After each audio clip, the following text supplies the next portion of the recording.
I'm sure that the vast majority of people would rather see me embarrass myself, weeping and wailing, "Oh, I love you, Greta."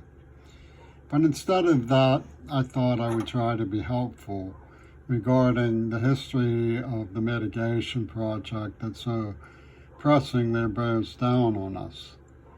I would hope that some of the younger people in 8 years can look back and write their memoirs why we did it. And some of the 6 or 7-year-olds right now who are toddlers hearing about the problems that we're bequeathing them and asking, "Why did you bring us here, Mommy?" come to accept that it's too late. We're going to try to help them. So my project in this speech is to dramatize in language what I think we need to do, because I think that the mitigation project has certain historical undercurrents. Now, Greta has been saying on international television quite a bit and frequently, and it's obviously bothering her very greatly, preying on her mind, that this year stands to be the second largest increase in CO2, atmospheric CO2 production, just when we need at least. But I wanted to say with some caution towards the idea that she's absolutely right, that even in a brand new car, a brand new automobile, it's possible to pump the brakes and bring the vehicle to a stop.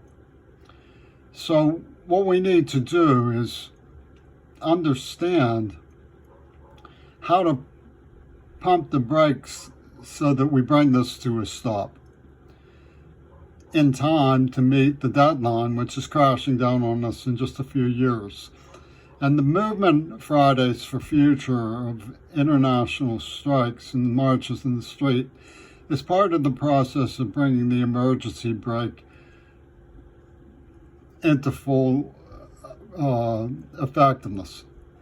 It's like pumping the brakes slowly so that you bring the car to a complete stop, no matter how new it is. It needs to be brought to a complete stop. So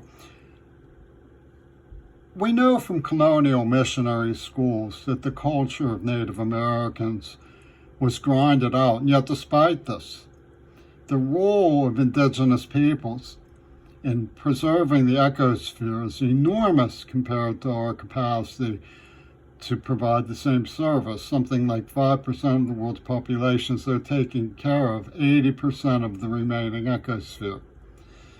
So in curricular reform in American public schools, we need to find ways of integrating change in the curriculum. And one way is to start with mentors from the Native Americans to help adapt towards eco schools.